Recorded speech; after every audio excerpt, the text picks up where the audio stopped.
안녕하세요. 투기가 아닌 투자를 위한 코인 채널 게리코인입니다.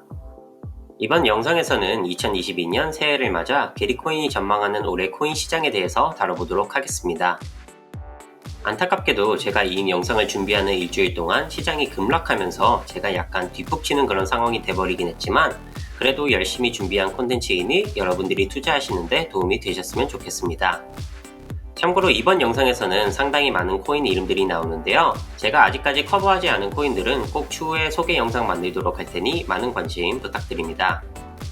언제나 그렇듯 미리 구독과 좋아요 부탁드리고요. 제 영상은 투자 추천 영상이 아닌 교육용 목적으로 만들어졌음을 다시 한번 알려드립니다. 그럼 게리코인이 생각하는 2022년 코인 전망 시작해보도록 하겠습니다. 일단 모든 투자에 앞서서 제 개인적으로는 해당 시장의 추세를 큰 틀에서 아는 것이 굉장히 중요하다고 생각하는데요. 따라서 코인 투자에 앞서서 매크로 혹은 거시경제에 대해서 먼저 살펴보고 돈의 흐름을 읽는 것이 중요하다고 생각합니다.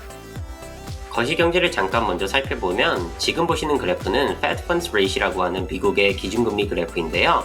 쉽게 시장 상황에 따라서 이 금리를 올렸다 내렸다 하면서 경제가 과열되거나 폭락하지 않게 하는 미국 중앙은행의 하나의 도구라고 보시면 되겠습니다. 그래프에서 보시다시피 2007년까지 미국 중앙은행인 페드에서 시장 상황이 너무 좋아서 2007년도쯤에 지금은 상상하기 힘든 기준금리를 5%까지 올렸던 시기인데요.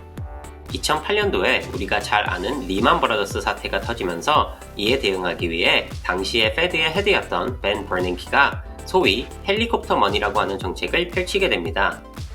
이에 페드는 기준금리를 0%까지 낮추게 되고 이 제로금리 정책은 약 2015년까지 유지되게 됩니다.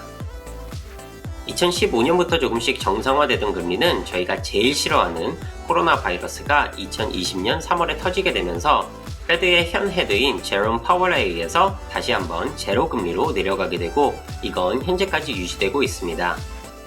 헬리콥터 머니의 일환으로 벤 버네키와 제롬 파월 모두 기준금리만 내린 게 아닌데요.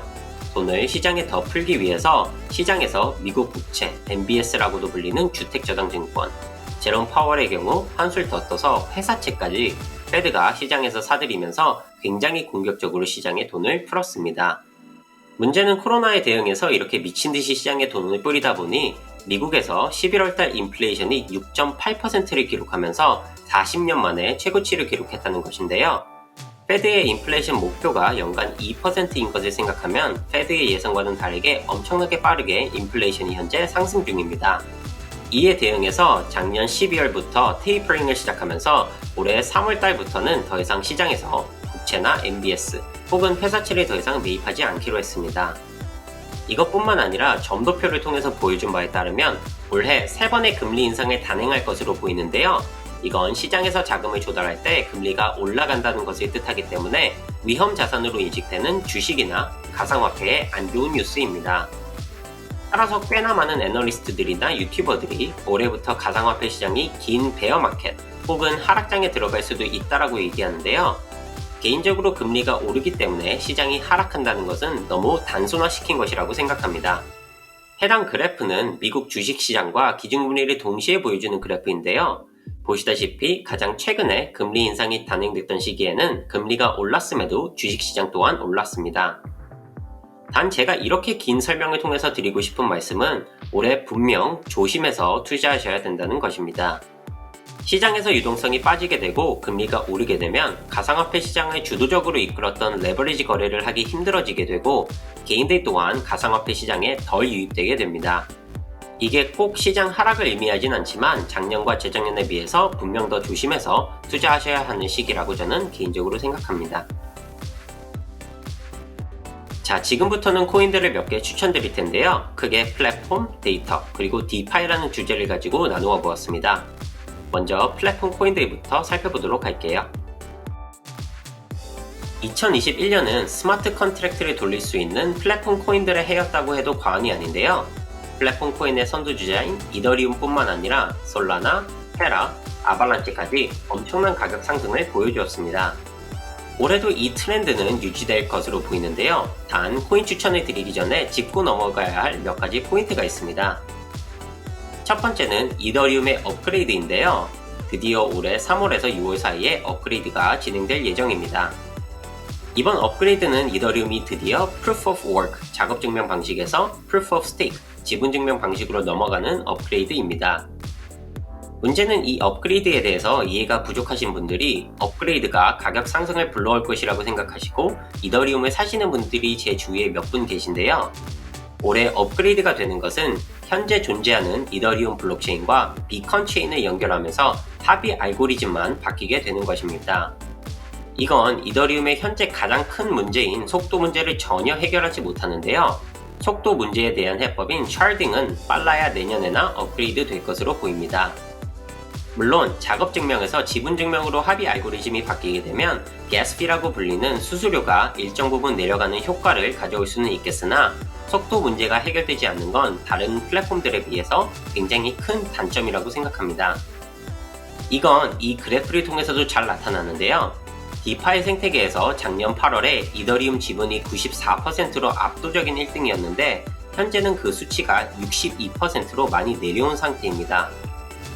개인적으로는 이 트렌드가 샤딩 업그레이드가 끝나는 내년까지는 지속될 것으로 판단하기 때문에 이더리움보다는 다른 플랫폼 코인들을 추천드립니다.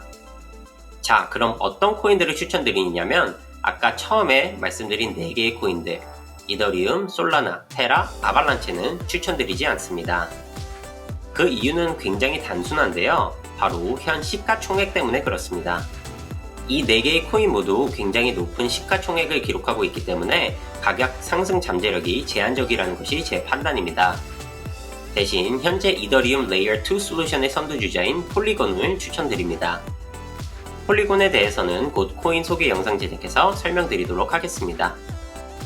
또한 개인적으로는 이더리움의 문제점들 때문에 더 많은 돈이 이더리움 생태계에서 빠져나가서 다른 플랫폼으로 흘러들어갈 것이라고 보는데요.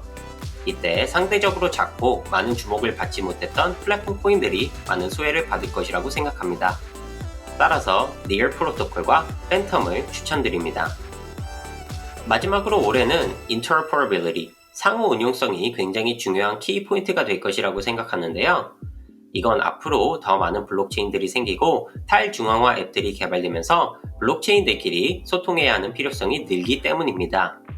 따라서 상호 운용성에 중점을 둔 폴카닷과 코스모스를 추천드립니다.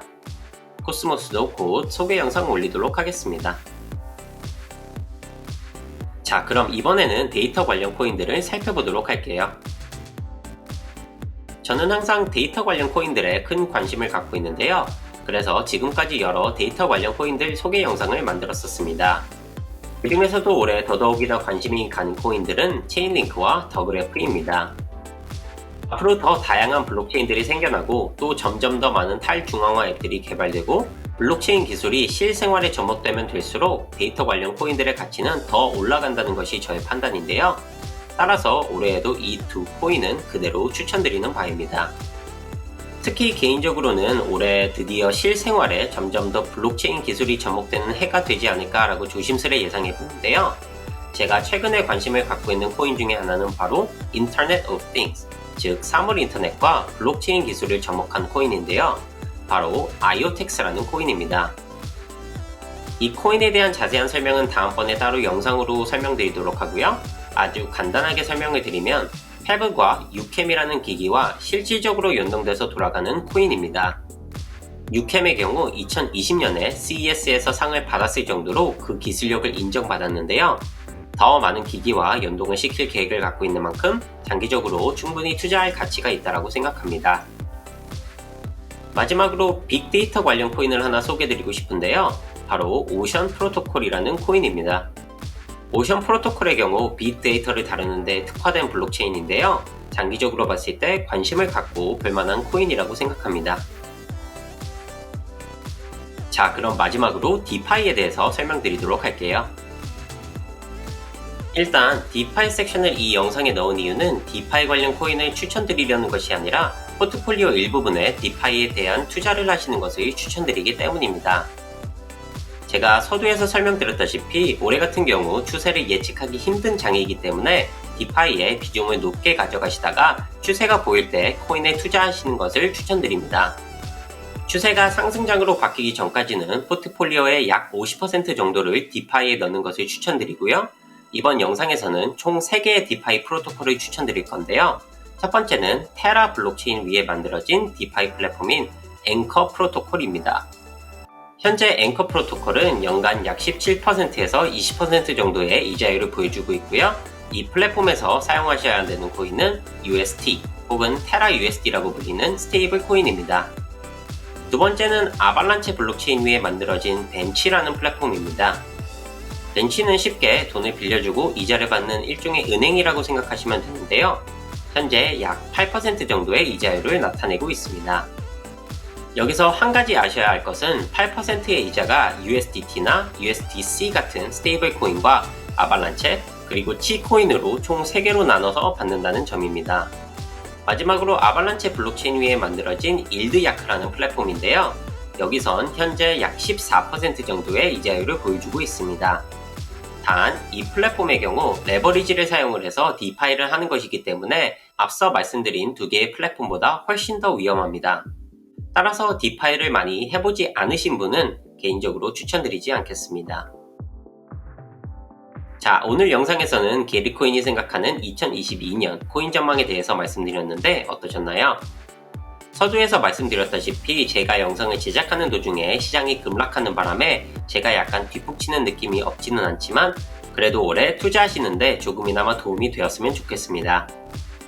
이번 영상에서 이해가 안 되시는 부분이나 질문들은 댓글로 남겨주시면 제가 최대한 빠르게 답변 드리도록 하겠습니다. 이 영상이 유익하셨다면 구독과 좋아요 그리고 알림 설정까지 부탁드릴게요. 감사합니다.